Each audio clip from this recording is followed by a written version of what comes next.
కృపా సత్య సంపూర్ణుడా, పరిశుద్ధుడా, దయగల ప్రభువా, ప్రేమగల తండ్రి, శాశ్వతమైన ప్రేమతో మమ్మల్ని ప్రేమిస్తున్నటువంటి మా ప్రియా పరలోకపు తండ్రి, కుమార, పరిశుద్ధాత్మ త్రియేక దేవుడా, పరిశుద్ధ పాదములకు మా నిండు కృతజ్ఞతా స్తోత్రములు, వందనములు చెల్లిస్తూ గడచిన కాలమంతా మీరు చేసిన మేళ్లను తలపోసుకొని మీకు కృతజ్ఞతలు చెల్లిస్తూ పరిశుద్ధ దేవాలయంలో చేరి మహాదేవుడు, గనుడు, పునరుద్ధరుడైన యేసును ఆరాధించడానికి మీరు మాకు అనుగ్రహించినటువంటి ఈ ఘనమైన శ్రేష్టమైనటువంటి సమయాన్ని బట్టి వందనాలు చెల్లిస్తూ కొన్ని నిమిషాలు వాక్యాన్ని మేము ధ్యానిస్తూ ఉండగా భయంతో, భక్తితో క్రీస్తును వెంబడించులాగున కృపను చూపగలరంటూ యేసు నామమున వేడుకుంటున్నాము తండ్రి, ఆమేన్. దేవుని పరిశుద్ధ నామానికి వందనాలు చెల్లిస్తూ చేరవచ్చినటువంటి పరిశుద్ధ సంఘమంతది కూడా యేసు క్రీస్తు పేరట మరి ఉదయకాల శుభములు, దైవాశీస్సులు మీకు తెలియపరుస్తూ ఉన్నాను. ఈ యొక్క ధన్యత, ఈ గొప్ప భాగ్యం నాకు అనుగ్రహించినటువంటి అధ్యక్ష మండలపు పీఠాధిపతి గారికి, వైస్ చైర్మన్ గారికి, మరి మిగతా అధ్యక్ష మండలపు చైర్మన్స్, క్లర్జీ, నాయకులు, మరి అన్ని సంఘాల పెద్దలకును, మరి నేరేడు మెట్టు పాస్టరేట్ సంఘ పక్షముగా వారికి అందరికీ కూడా క్రీస్తు పేరట శుభములు, దైవాశీస్సులు తెలియపరుస్తున్నాను. మహాదేవుని కృప, దేవుడు మరొక పరిశుద్ధ వారము మనల్ని సజీవులుగా ఉంచి ఆయన కృపలో, ఆయన ప్రేమలో మనల్ని భద్రపరిచి తన యొక్క దేవాలయానికి నడిపించినటువంటి మహాదేవుడైనటువంటి దేవుడికి మరొకసారి మా శిరస్సులు వంచి ఆయన పాద సన్నిధానంలోకి చేరి దేవుణ్ణి స్తుతిస్తూ ఆరాధిస్తూ ఉన్నారు. క్రీస్తునందు ప్రియమైనటువంటి వారులారా, మరి దినం చాలా చాలా ప్రాముఖ్యమైనటువంటి అంశం. వాస్తవంగా ఈ 4th సండే లేమన్ సండే అంటాం, డాక్టర్ స్వర్ణ అవకాశము. కానీ ఈ ట్రినిటీ, ఈ సబ్జెక్ట్ థియాలజీ చదివిన వారే చెప్పగలరు. ఆ వేదాంత విద్య ఎవరు అభ్యసిస్తారో వారికి అంతో ఇంతో అవగాహన ఉంటుంది. కనుక ఈ వాక్యాన్ని నేనే చెప్పాలనే ఉద్దేశంతో ఈ వారము ఈ అవకాశాన్ని నేను తీసుకున్నాను. సో కనుక ఈ వారము చాలా జాగ్రత్తగా థియాలజీ, వేదాంతాన్ని మనం నేర్చుకోవాలి. ఒక 5 పాయింట్స్ నేను చెప్తాను. ఈ 5 పాయింట్స్ను జాగ్రత్తగా వాక్యాన్ని చూస్తూ, నన్ను చూస్తూ మీ యొక్క ప్రయాణము ఒక 40 మినిట్స్ వరకు మీరు అటెన్షన్లో ఉండాలని నేను ప్రేమతో మనవి చేస్తూ ఉన్నాను. ఈ వారం అంశం Trinity Sunday, we worship the triune God, త్రియేక దేవుణ్ణి ఆరాధించుట, త్రియేక దైవ వేదాంత తత్వము, ఆరాధన, వర్షిప్. ఈ ముగ్గురు దేవుళ్ళను లేదా ఏకదేవుని, ఈ భిన్నత్వంలో ఏకత్వం, ఏకత్వంలో భిన్నత్వం, ఏ విధంగా ఆరాధించాలి ఆరాధకుడు. దేవుని దగ్గరికి మనం రావడం, దేవుని పాదములు పట్టుకోవడం, దేవుని మనస్ఫూర్తిగా హృదయం విప్పి, హృదయాన్ని కుమ్మరించి ఆయన ఎదుట సాగిలపడి నమస్కరించడం, ఆయనను మృక్కడము, ఇదే ఆరాధన. ఆరాధన అంటే నాలో ఏమీ లేదు, నాకు అన్ని సర్వస్వము నీవే, నీవే దేవుడవని నేను నమ్ముతున్నాను. కొన్ని సిద్ధాంతాలు ప్రపంచంలోనికి తీసుకొని వచ్చారు కొంతమంది పండితులు. ఈ యొక్క మర్మ సిద్ధాంతం ట్రినిటీ అర్థం చేసుకోవడం చాలా కష్టం. నీలో విశ్వాసం ఉంటే, నీలో పరిశుద్ధాత్మ ఉంటే నీవు త్రిత్వ దేవుని ఏకదేవుడిగా అర్థం చేసుకోగలవు. ఈ ఏకదేవుని గురించి బాగా మనము గ్రహించాలి. యోహాను సువార్త 4వ అధ్యాయం 24వ వచనములో మనం చూస్తాం, నన్ను ఆరాధించువారు ఆత్మతోనూ సత్యముతోనూ ఆరాధించాలి. God is spirit, God is Holi. అవి మనం కలిగి ఉంటేనే ఆరాధించాలని ఆ లేఖన భాగాలు సెలవిస్తుంది. ఈ యొక్క థియరీ నెంబర్ 1, ఈ థియరీలో, ఈ సిద్ధాంతంలో కొన్ని బేస్ మనము అర్థం చేసుకోవాలి, బేసిక్గా తెలుసుకోవాలి. మొట్టమొదటి మోనోథిజం. బాగా వినండి, మోనోథిజం. మోనోథిజం అంటే believe in only one god. మీ విశ్వాసముతో మీరు ఒకే ఒక దేవుని నమ్మాలి. ఈ మోనోథిజంలో ఒకే దేవుని కొన్ని మతాల వారు ఆరాధిస్తారు.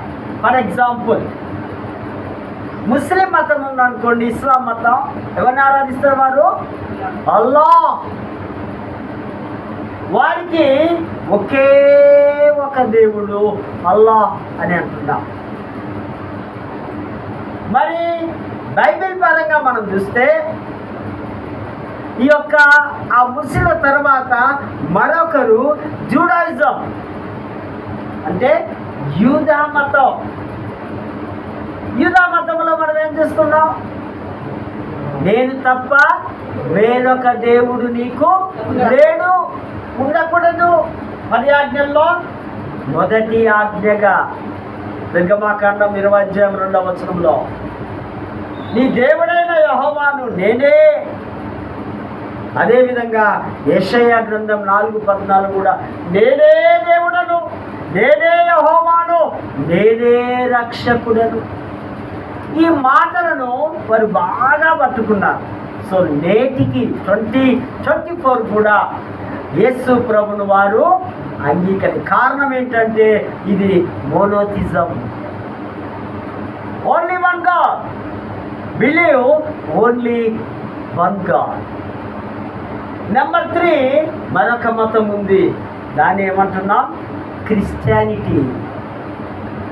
క్రిస్టియానిటీలో, క్రైస్తవ మతంలో ఏం చూస్తామండి?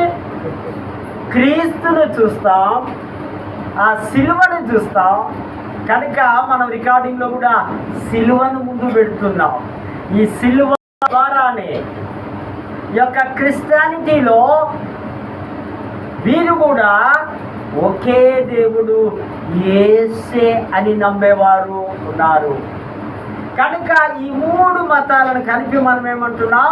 మోనోథిజం. బాగా వినాలి. నిద్ర బంద్ కావాలి, చూపులు బంద్ కావాలి, మనుషులు బంద్ కావాలి. మీ యొక్క విజన్ అంతా ఎక్కడ ఉండాలి? దేవుని వైపు, అయ్యగారి వైపు. అయ్యగారు అంటూ మళ్ళీ ఎక్కడ చూస్తారు కదా? కాదు, అర్థం కావాలంటే 50 సంవత్సరాలు కావాలి. అఫ్కోర్స్ ఇక్కడ దేవుడు సన్నిధి ఉంది, దేవుని అనుభవిస్తున్నాం, దేవుడు మాతో ఉన్నాడు అన్న యొక్క కాన్సెప్ట్ మనకుంటే మనం ఎటు కూడా మన మనస్సు వెళ్ళదు. దీని ఏమంటున్నాం? మోనోథిజం అంటున్నాం. నెంబర్ 2లో మనం చూస్తాం పాలిథిజం. పాలిథిజంలో కూడా మనం గమనిస్తే the worship of a belief in multiplied deities. బహుదేవతారాధన. ప్రకృతిలో కనిపించేవన్నీ దేవుళ్ళే, మానవునికి కావలసినవన్నీ కూడా దేవుళ్ళే. ఇప్పుడు మానవుడికి నీకేం కావాలి? నీరు కావాలి కదా, నీరు నీకు ఒక దేవుడు. నీకు ఆ వెలుగు కావాలి లేదా ఎండ కావాలంటే సూర్యుడు కావాలి, సూర్యుడు నీకు ఒక దేవుడు. చెట్టు ఒక దేవుడు, పుట్ట ఒక దేవుడు. ఈ పాలిథిజంలో బహుదేవతారాధన. బాగా వినాలి, మళ్ళీ ఈ సబ్జెక్ట్ నీకు దొరకదు. ఇంకా మళ్ళీ ఎవడైనా వస్తే నీకు చెప్తాడో లేదో నాకు డౌటే. సో కనుక ఈ యొక్క థియాలజీ, ఈ వేదాంతాన్ని, ఈ సిద్ధాంతాలను జాగ్రత్తగా మనం గమనిద్దాం.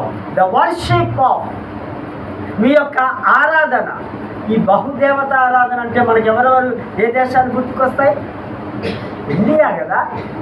మన దేశంలో అనేకమైనటువంటి దేవుళ్ళు దేవత. ఇంకా చైనా కదా, ఇంకా గ్రీస్ కదా, ఇంకెక్కడ కనిపిస్తున్నా మనకు రోమ్ కదా, ఇంకా ఐగుప్తు కదా, ఇంకా బబులోని. ఈ యొక్క అనేక సామ్రాజ్యాలు ప్రపంచం అంతా వెతికితే బహుదేవత ఆరాధన మనకు కనిపిస్తూ ఉంది.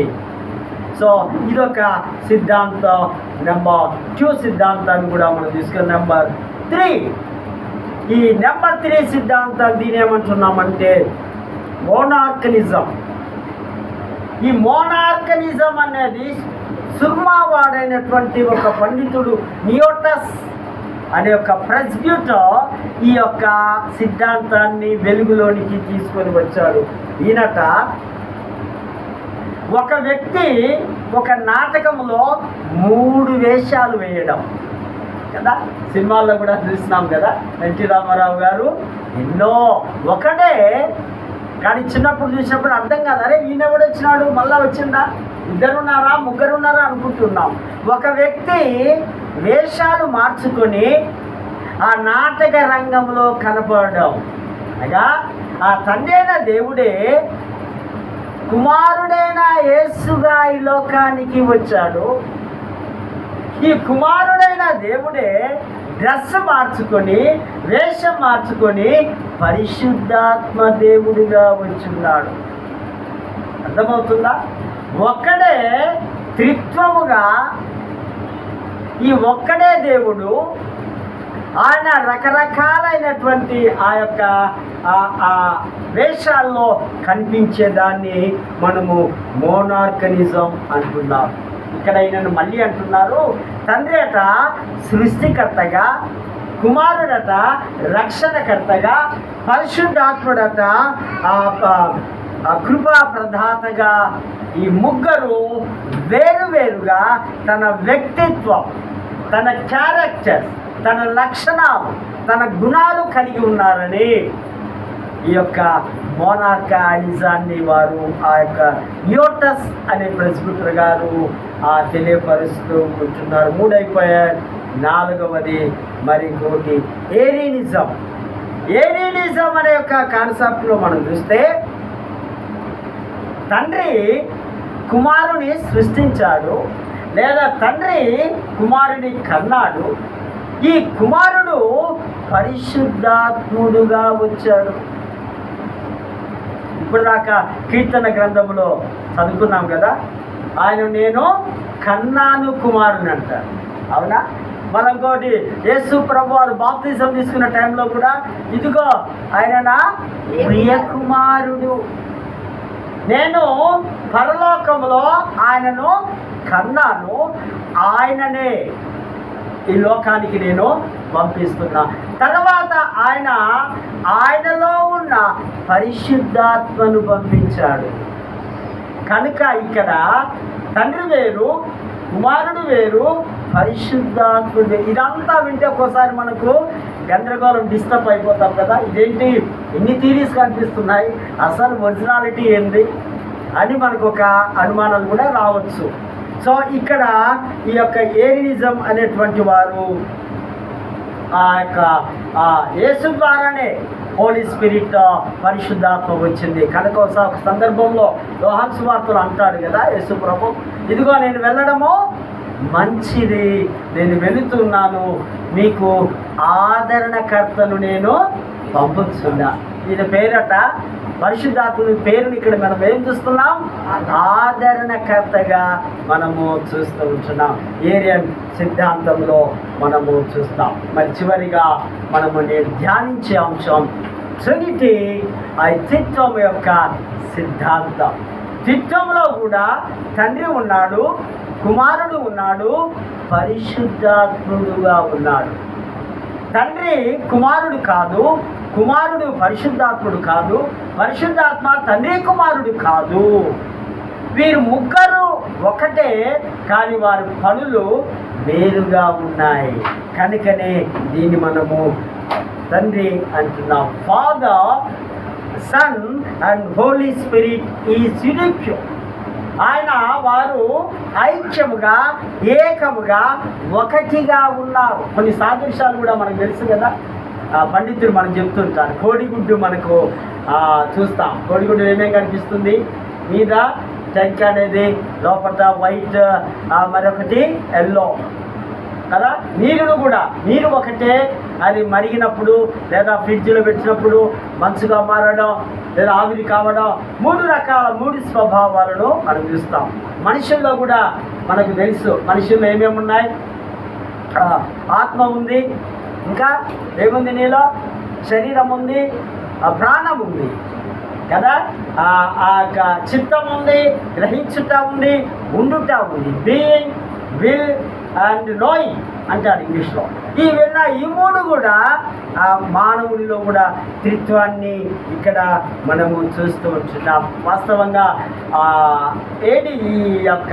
ఈ సిద్ధాంతాలు క్రీస్తు శకం 381లో ఈ యొక్క ట్రినిటాస్ అనేటువంటి ఈ మాట, ట్రినిటీ, ఈ లాటిన్ వర్డ్లో నుంచి, లాటిన్ పదంలో నుంచి తీయడము జరిగింది. ఈ త్రిత్వ వివరణ, ఈ యొక్క ఎక్స్ప్లెనేషన్ చేశాడు అతడే మౌలే అనేటువంటి వేదాంతి.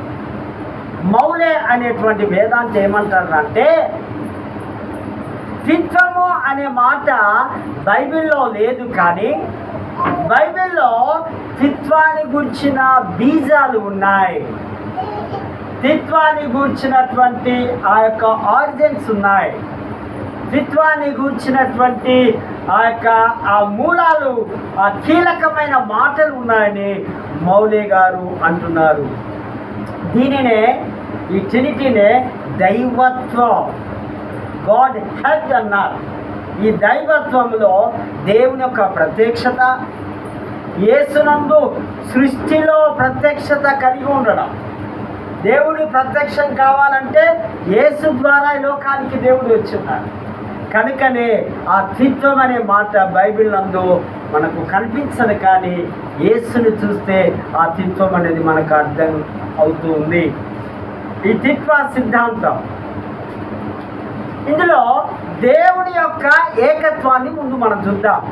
దేవుడు ఒకడే, దేవుడు ఓన్లీ వన్ అనే మాటలు ఇక్కడ మనం గమనిస్తే, oneness of God and also plurality of God అని కూడా, ప్లూరాలిటీ ఆఫ్ గాడ్ అని కూడా, ఆ బహుళత్వపు దేవుడిని కూడా మనము గమనిస్తాం.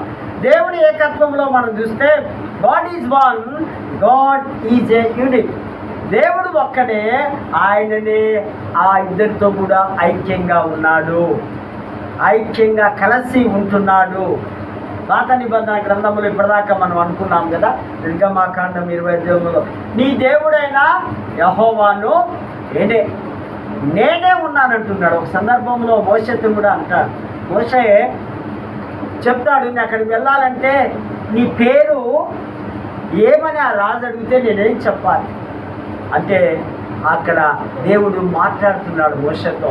దేవుడు చెప్తున్నాడు, నేను ఉన్నవాడను, అనగా ఉనికి కలిగిన వాడను.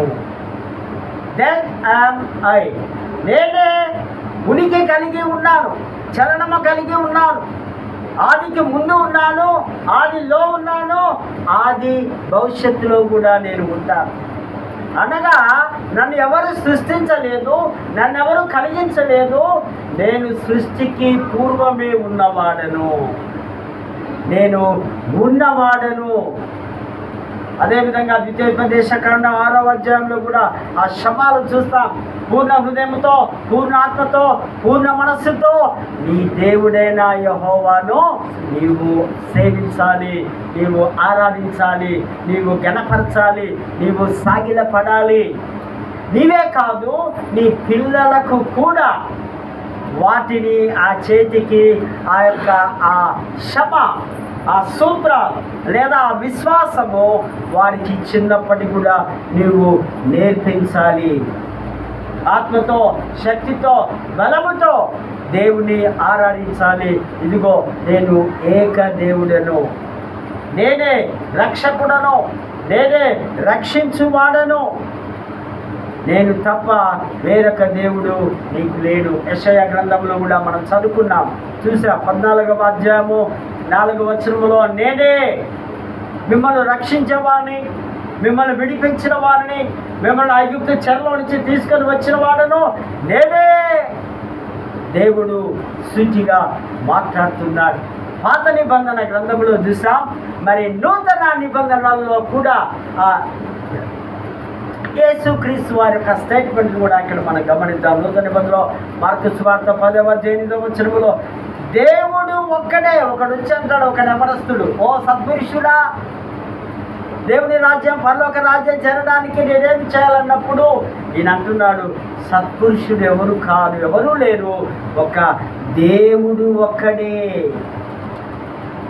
మళ్ళీ ఆయన మత్తయి సువార్త 6వ అధ్యాయం 30వ వచనములో, మొదటిగా మీరు దేవుని నీతిని దేవుని రాజ్యాన్ని వెతకండి, తర్వాత అవన్నీ మీకు ఆయన అనుగ్రహిస్తాడు. ఏమి తిందుమో ఏమి త్రాగుదుమో అని చింత ఉందా, బాధ ఉందా, దుఃఖం ఉందా, వేదన ఉందా, వెతుకో.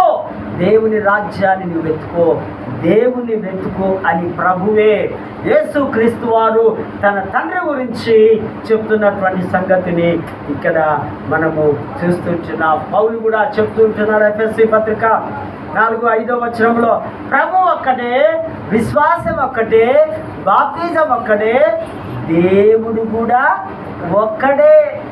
Only one God. 2 బాప్తిజాలు లేవు, 2 విశ్వాసాలు లేవు, 2 మనసులు లేవు, మరి ఉన్నదంతా ఓన్లీ వన్.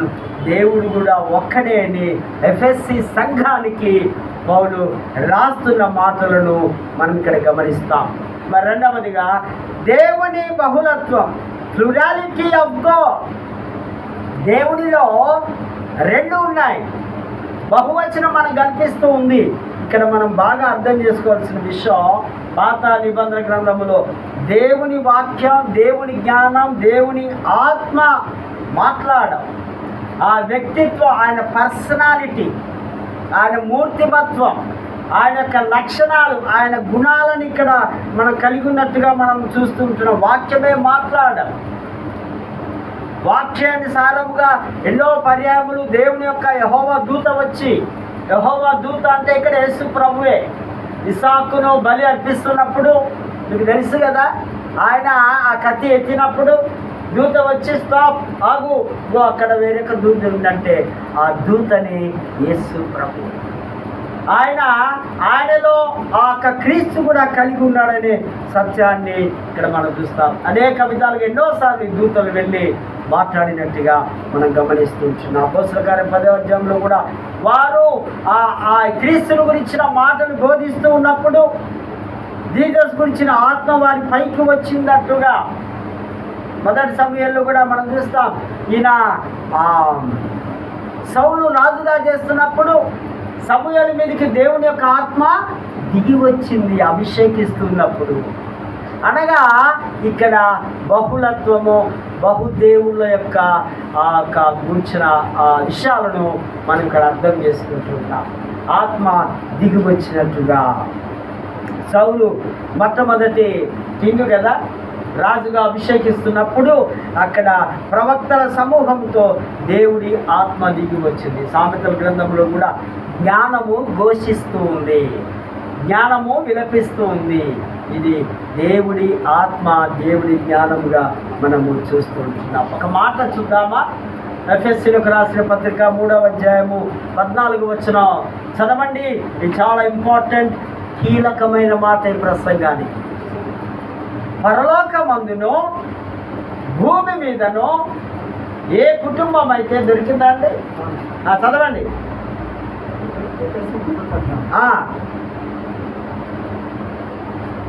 ఈ హేతు చేత పరలోకమందును భూమి మీదను ప్రతి కుటుంబము ఏ తండ్రిని బట్టి కుటుంబం అని పిలువబడుతుందో చాలు.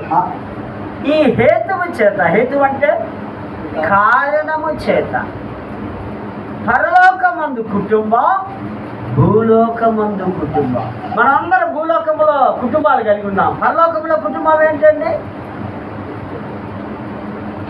అర్థం చేసుకోలేకపోతున్నాం కదా. పరలోకంలో దేవునికి కుటుంబం ఉందా? పరలోకంలో కుటుంబం ఉంది. ఆ కుటుంబంలో తను ఒక్కడే ఉండడం కష్టం, తను ఒక్కడే కమ్యూనికేట్ చేయడం కష్టం, తను ఒక్కడే సృష్టి అంతటికి వెళ్ళడం కష్టం. కనుకనే ఒక కుటుంబం అనగా తన కుమారుడు, తన ప్రియ కుమారుడు, ఆ కుమారులో ఉండే ఆత్మ, ఈ ముగ్గురిని కూడా కుటుంబం అని పిలుస్తున్నారు. ఈ కుటుంబం చేస్తున్న పని, కుటుంబం తెలుసా ఏం పని చేస్తుందట? ఈ కుటుంబంలో ఉన్నటువంటి వీరు మనం చూస్తాం. ఆదికాండం 1:26 చదువు రవి. 1:26